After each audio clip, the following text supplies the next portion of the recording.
안녕하십니까. 반갑습니다. 최진입니다. 예. 오늘 주제는 차기 대통령 누구일까? 입니다.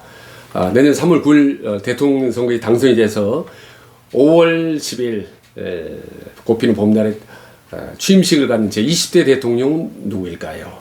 자, 대통령 리더십 전문가로서 차기 대권을 예측하는 데는 나름대로 합리적인 판단 기준이 있어야 되지 않겠습니까? 제가 역대 대통령을 쭉 훑어보니까 분석을 해보니까 최후의 승자 당선자는 반드시 4가지 관문을 거쳤더라고요.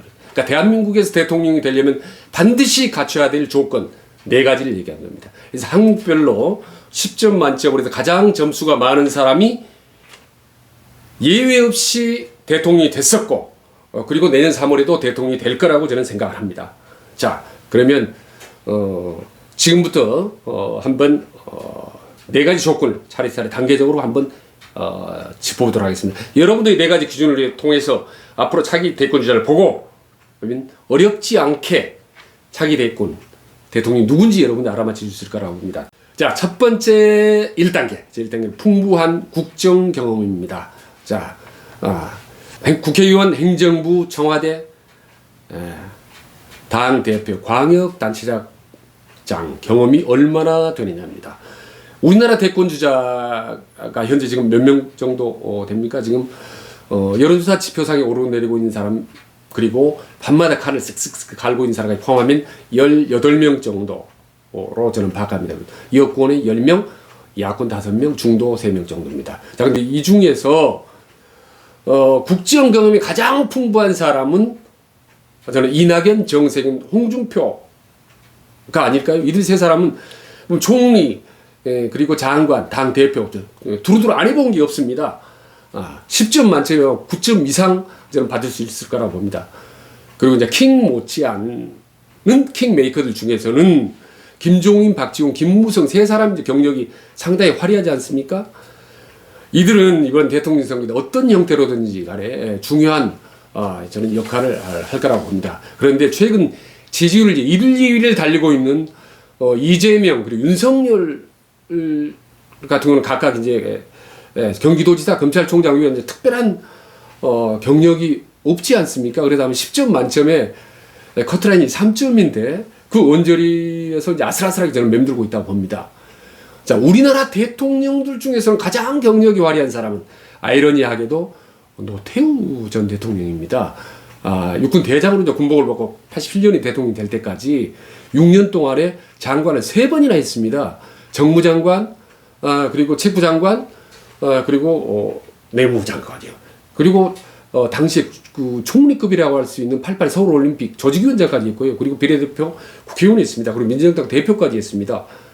대단하죠. 노무현 전 대통령이 경력이 짧다 이렇게 얘기하는 사람인데 그건 그렇지 않습니까? 변호사 출신인데 국회의원 2번 했거든요. 그리고 그때는 막강했던 당 최고위원을 했습니다. 그리고 해양수산부 장관 했습니다. 만약 그때 장관 안 했더라면 아마 대통령 쉽지 않았을 거라고 저는 생각을 합니다. 문재인 대통령 보십시오. 지난 대선 나왔을 때 경력 보면 청와대 그리고 국회의원 그리고 당대표까지 간단치 않습니다. 자, 그런데 아마 국민들 여러분들께서는 이미 지금 차기 대권주자 국정경험 점수를 대충 저는 매겼을 거라고 봅니다. 그 부분에 대한 점수 계산은 끝났을 거라고 판단합니다. 다음 문제는 2단계입니다. 여기 전부가 아닙니다. 2단계 높은 고비가 기다리고 있거든요. 자, 확고한 지지 기반 누가 가지고 있느냐. 여야 차기 대권주자들은 누가 정당 기반 그리고 지역 기반, 이념 기반을 탄탄하게 가지고 있느냐. 제가 보기에는 없습니다. 아무도 없습니다. 무주 공산입니다. 다 5점 미만의 아주 나쁜 점수라고 저는 봅니다. 자, 그런데 지금 과거 한때는 김경수 그리고 조국 그다음에 유시민 이 세 사람이 상당히 몸편 덕분에 높은 이념적 기반이 탄탄했지만 지금 이제 사실은 좀 처지가 어려운 상황 아니겠습니까? 근데 이 세 사람 대신에 이름이 자꾸 요즘 이제 거론되고 있는 사람이 정세균, 그리고 김두관, 그리고 임종석 세 사람입니다. 최근 들어 정세균 총리의 이제 행보들이 상당히 좀 빨라지고 있지 않습니까? 거기다가 임종석 전 비서실장이 서울시장 선거 때 이른바 박원순 부활론 같은 걸 자꾸 이제 거론하는 것도 문패의 어떤 이념적 지지 기반을 좀 당기려고 좀 하는 것 같다는 생각이 듭니다. 그리고 김종인 위원장이 서울시장 단일화 끝나자마자 바로 지금 광주로 내려가서 5.18 광주 모유 참배한 것도 호남의 지지 기반을 당기려고 하는 것이다라고 생각을 합니다.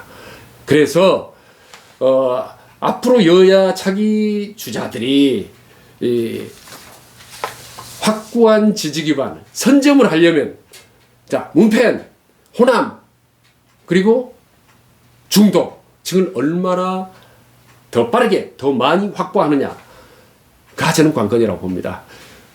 그 판세는 예비경이 시작되는 이번 6월 정도면 대충 윤곽이 저는 나타날 거라고 봅니다.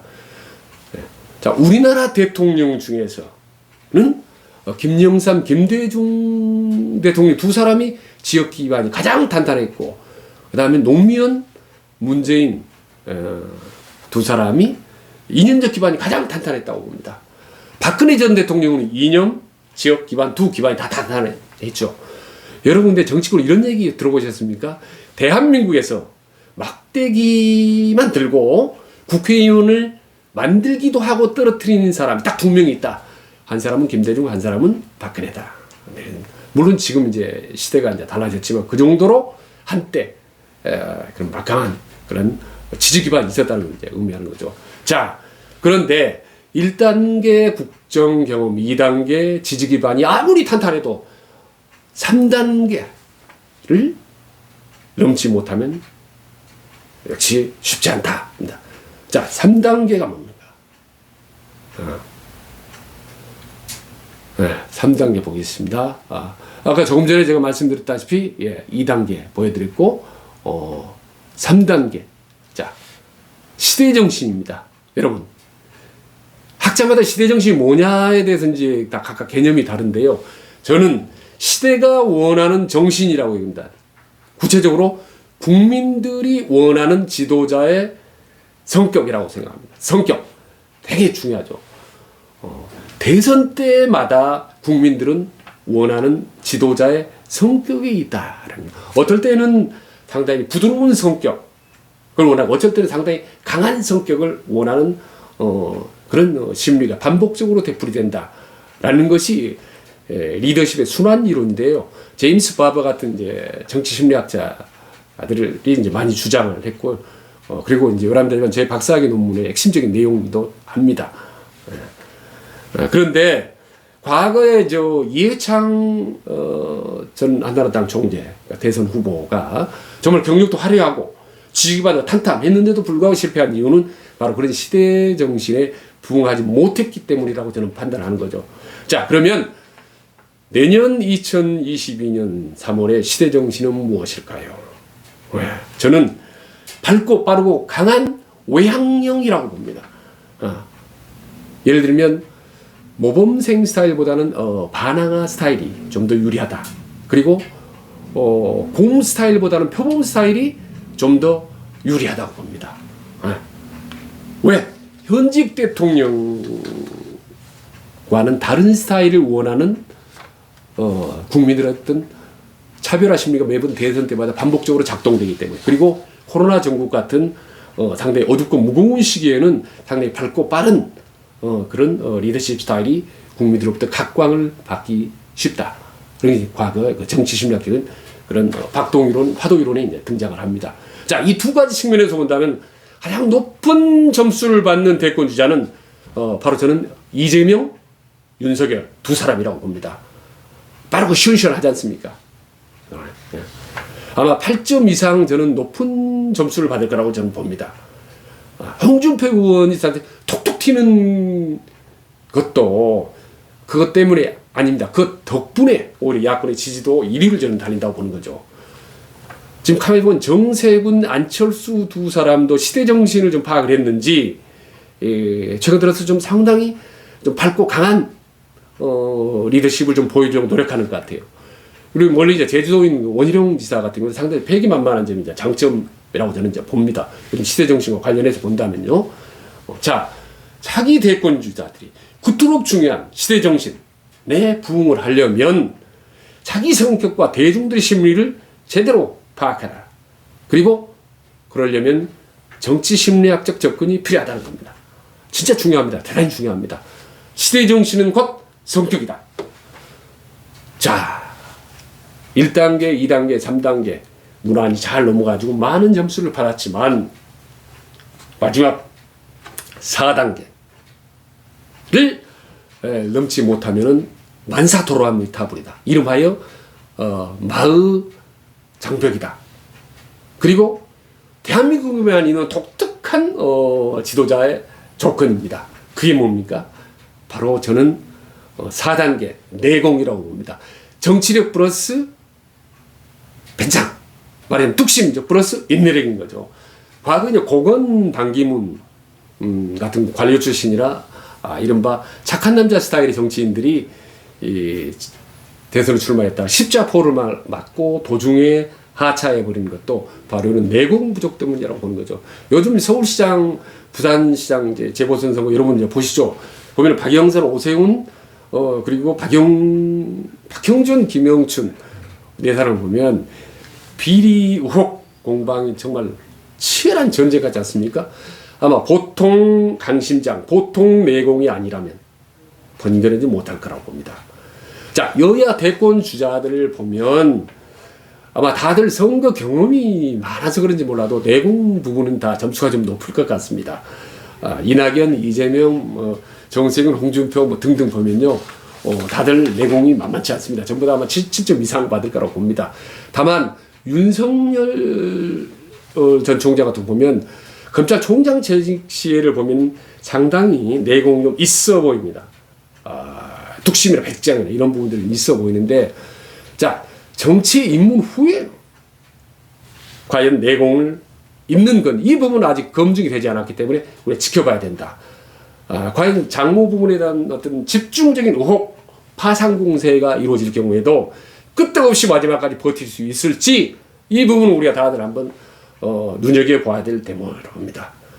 참 우리가 대선에 한번 출마하면요 내공 가산점이 붙습니다. 그러니까 지난 대선에 출마했던 홍준표라든지 안철수 그리고 유승민, 김상정 우리 네 사람 같은 경우는 좀 가산점이 붙기 때문에 내공이 전보다는 더 높아질 거라고 봅니다. 자, 우리나라 대통령들을 쭉 보면요 정말 한결같이 내공이 엄청 센 사람들입니다.